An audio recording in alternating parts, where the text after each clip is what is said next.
buddy, on Overreaction Monday to Hot Mike. Jeff Kolpak going to join us about a half hour. Excited about that. We'll chat some Bison football. But we've reached what, for many that cover this division, the best week of the year. It is the final week of the FCS regular season. The FCS selection show is on Sunday at 11:30 to determine the field of 24. Frankly, our next guest and myself, we may already have it figured out in my left hand. We may already have the entire field of 24 as we bring on Sam Herder from Hero Sports, BetMGM. He joins us each and every Monday at 9:35. I haven't seen you in a couple weeks, so it's good to see you. Do we have a lot of drama around the 24 teams, in your opinion? Do we know the 24 teams heading into this final week? I think right now it seems like there's 24 teams that kind of stick out as far as, okay, if things go chalk, these 24 teams are probably going to be in, but you never know what this last week if there's some upsets that happen. And we saw this last weekend with ETSU, Chattanooga, UT Martin, all losing, and that raised the stock for a team like Northern Arizona, who last week at this time looked like they were on the outside. And so right now it seems like it could be pretty straightforward with both of our bracketologies that will be coming out later this week, but there could be chaos that happens this weekend, and then that could shake some things up. All right, but there is drama at the top. So let's start there on the seeding process. Let's start with the Brawl of the Wild game. If Montana somehow is able to stop Montana State, what does that do to the Bobcats, in your opinion? I think it still probably keeps them in the top 4 seeding for Montana State, maybe even top 3. Honestly, if North Dakota State, that's another big hypothetical, but if North Dakota State wins and South Dakota State wins this upcoming weekend, that's probably 1 and 2. Montana State probably slides back to 3. UC Davis is probably at 4, assuming UC Davis beats Sacramento State, and then Montana probably gets into that top 8 somewhere, 6, 7, 8, somewhere around there. But Montana State would still be seated higher than Montana just because of overall body of work. But the Cats would not definitely, but most likely would slide out of that top 2 if Montana State were to lose this weekend to Montana. All right, now the craziest at the top of the valley. Let's just assume the Bison win. Let's start with that. How would you see things out if NDSU beats South Dakota on Saturday? I think the Bison would get the number 1 seed, top 2 seed for sure. I think that's a given. NDSU, if they beat South Dakota, the Bison will be a top 2 seed with home field advantage. I think they would still keep the Bison ahead of Montana State, even if the Cats win this weekend, which they probably will. Style points do matter. And so if Montana State held on to their big lead over UC Davis, and then they beat up on Montana, you can make, a case about NDSU's strength of schedule is better than Montana State's, but if the Cats just absolutely roll their opponents, and their FBS win over New Mexico has aged pretty well. So I think it's not a given that NDSU would be the number 1 seed. I think there would be a healthy discussion in the selection room. But I still think if NDSU wins, Montana State wins, more likely than not, the Bison would get the 1 seed, Montana State the 2 seed, South Dakota State probably the 3 seed if the Jackrabbits beat Missouri State, which, seeing how Missouri State looked this last weekend, I think the Jack would probably win on the road there. Who would sneak into the 4 in your mind then, in that scenario? Is Mercer a top 4 seed? I think UC Davis would still stick in the top 4. They would obviously have to beat Sacramento State, but the Hornets are down pretty bad this year. So I think UC Davis would stick in that 4 spot, with 1 FCS loss. Their overall record would look pretty similar to Mercer, but I think UC Davis would probably have that slight nod over Mercer for that number 4 spot, and then Mercer would probably be at that 5 spots. 1 FCS loss, multiple ranked wins for Mercer. Same thing about UC Davis, but UC Davis would have 2 top 10 wins compared to Mercer would have 2 ranked wins over the 24th and the 25th, ranked team, something like that. All right, now let's have some fun. If the Coyotes win, what does that do for the seeding?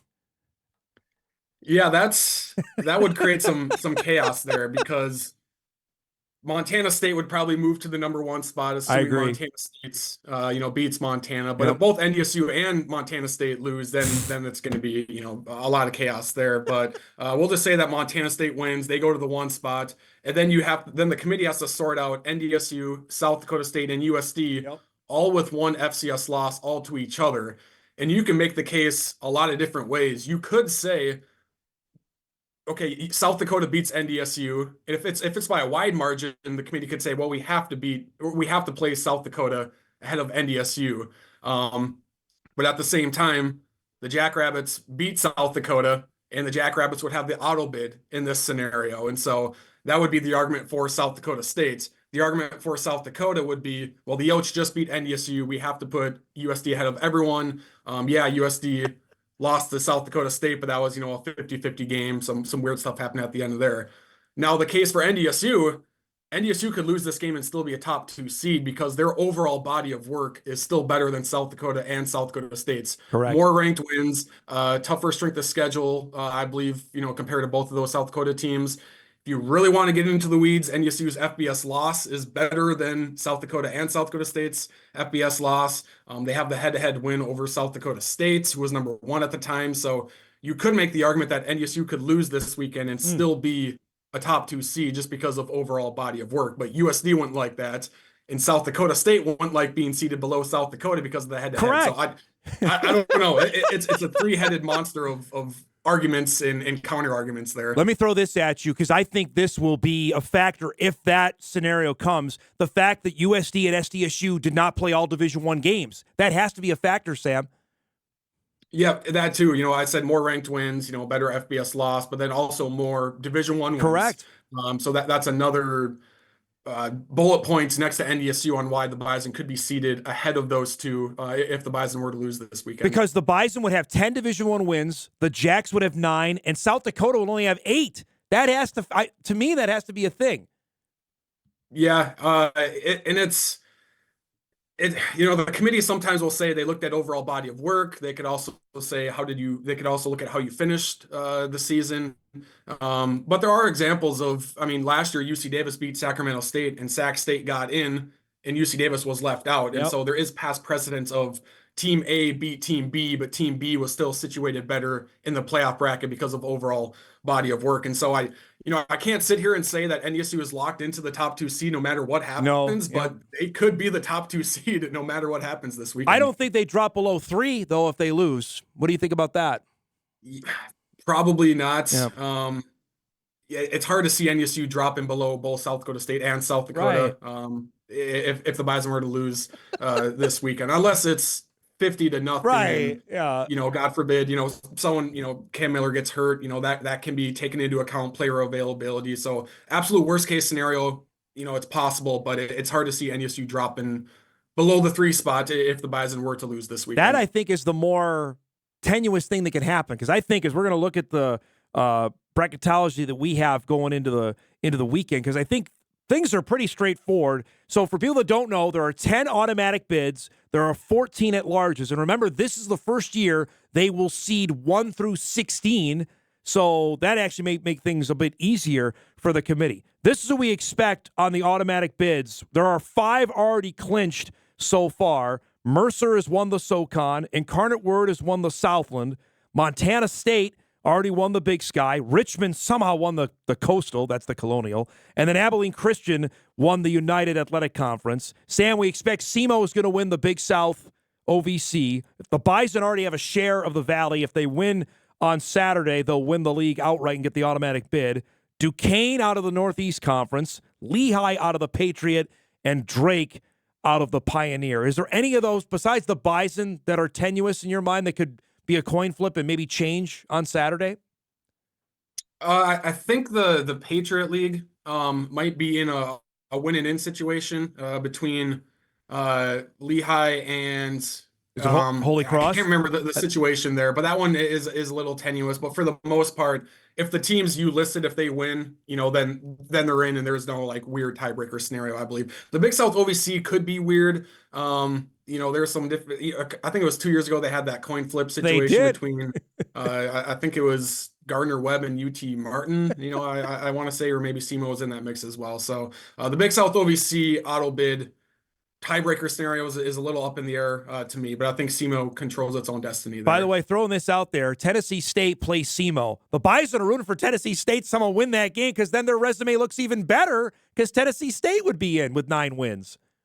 Yeah, and that I mean, SEMO is obviously in the mix for the Big South OVC. UT Martin is as well. They suffered a really bad loss Bad this loss. last weekend. But then yeah, if Tennessee State wins, they would have a good argument as well. And the Big South OVC has been a one bid league the last couple of years, so I don't know if they've granted enough national respect to get three teams in. But if Tennessee Yeah. State does win this weekend, there could be three teams with good arguments to get in from that conference. Now here's the at-larges, and the thing that got me this morning as I'm doing this is that the CAA could have 5 teams in the field. Rhode Island, Villanova, Stony Brook, and New Hampshire suddenly has a case, Sam, for an at-large bid and get into the field.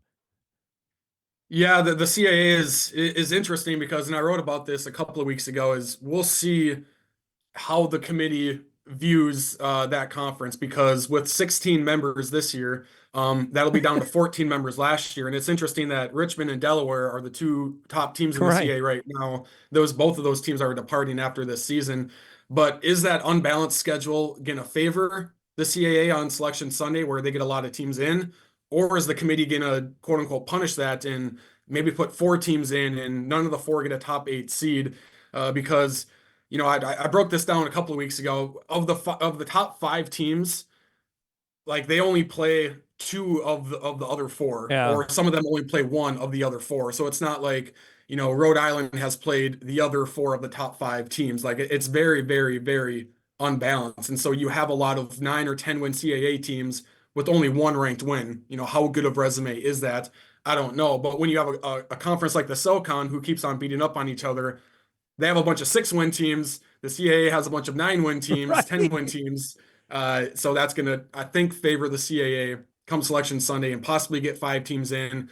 I don't know if any of them will be a top 8 seed. Richmond might have the best shot to be a top 8 seed, but we saw with the playoff committee's top 10 a few weeks ago, they didn't have any CAA teams No. in their top 10. And so I don't know if enough has changed between now and then for a team to slide into the top 8. I think SEMO is probably going to slide out. And so maybe Richmond slides in, but I think that there's going to be like 3 or 4 teams in the discussion for the number 8 seed, I think, by select. Meanwhile, the Big Sky could slide in and get 5 as well. Northern Arizona sitting out there, you mentioned, they're 7-4. They host Eastern Washington on Saturday in Flagstaff. If they get that, they'll have 8 wins, 7 Division I wins. Would that be enough for the Lumberjacks to get in? I think it could, especially with ETSU and Chattanooga and UT Martin losing this last weekend. Yep. Northern Arizona definitely got some bubble help there. Eastern Washington could play spoiler there. Spoiler though, the Eagles have not a very good record, but they've really pushed some of the top teams in the Big Sky. So you can't stamp Northern Arizona winning that one just yet. But if they do, more likely than not, I think they would get in with 8 overall wins, 7 Division I wins.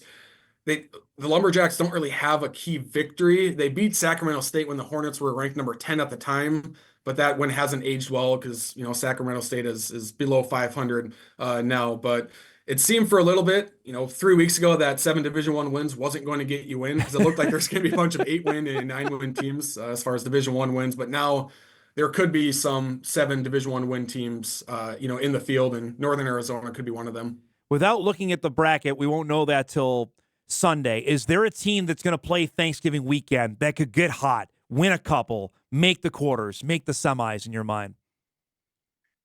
Yeah, I think like I look at a team like Richmond, I think they actually are playing really good football right now. And kind of like I mentioned earlier, I don't know if they are going to slide into a top 8 seed. And so, I mean, the CAA kind of gets some decent draws because they'll play they could play the Patriot League champ or the NEC champ and get a pretty easy first round game there. And then, again, just depending on matchups. Like if number 9 seed Richmond went to number 8 seed UIW, that could be a win for Richmond, as an example. That could be outside the top 8, but makes a pretty decent run to the quarterfinals. So that's one team that kind of jumps out. Abilene Christian, as well.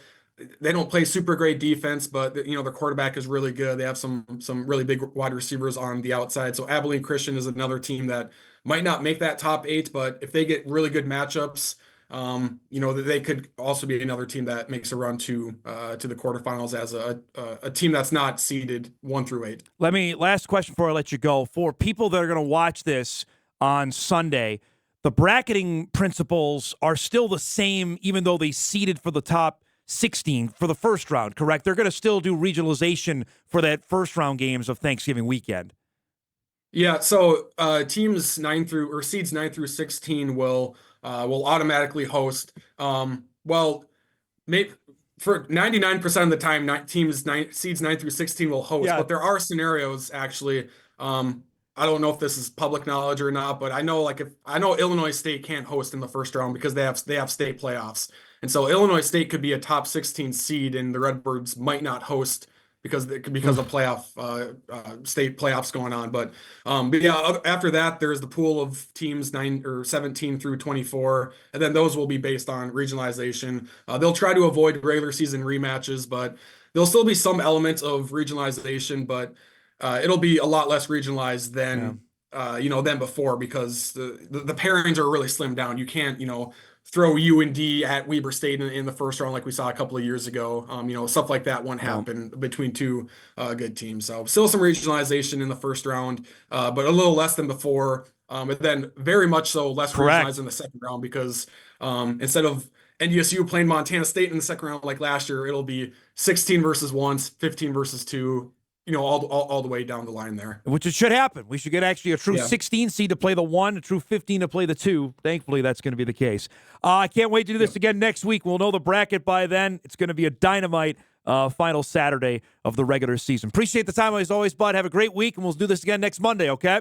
All right. Sounds good. Thank you. Sam Herder from Hero Sports, BetMGM. He'll have his bracketology out. I believe he told me tomorrow. I think mine is coming out today to look ahead, and we'll have our bracketology show that'll be on Saturday night on Inforum.com and WDAY Plus. Kolpak and I have done that for the better part of 12 years. Looking forward to lucky year number 13. We'll do that coming up on Saturday night. We'll break. We'll wrap up hour 1. Big second hour on tap. Kolpak will join us. We'll do our best of the weekend. We got a bunch of emails to get to as well. We roll out on Overreaction Monday. We're back after this.